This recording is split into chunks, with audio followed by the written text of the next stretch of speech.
ভাইকে সংক্ষিপ্ত আকারে কিছু বলার জন্য অনুরোধ করবো। আসসালামু আলাইকুম, ঈদ মোবারক।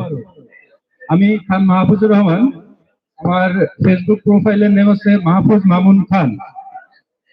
তো আসলে আমরা এখানে যারা উপস্থিত হয়েছি সবাই কন্টেন্ট ক্রিয়েটর। আমাদের এই সমাজ বিভিন্নভাবে পরিচালিত হচ্ছে। তো আমরা সবাই একটু লক্ষ্য করি যে আমরা সবাই কিন্তু যখন বাসা থেকে বের হয়েছি আয়নায় নিজের চেহারা দেখে এসেছি, কারণ নিজেকে পরিপাটি করার জন্য আয়নার সামনে আমাদের যেতে হয়। আর আমরা এখানে যারা উপস্থিত আছি আমরা কিন্তু সেভাবে সমাজের একটি আয়না, প্রত্যেককে একটি একটি করে আয়না। আমরা সমাজকে যেভাবে তুলে ধরবো সেভাবেই সমাজ পরিচালিত হবে। আমরা সমাজের সকল প্রকার খারাপ কিছুকে সামনে তুলে ধরবো, ভালো কিছুকে সামনে তুলে ধরবো, তাহলেই আমরা প্রত্যেকে একটি একটি করে আয়না হয়ে উঠতে পারবো।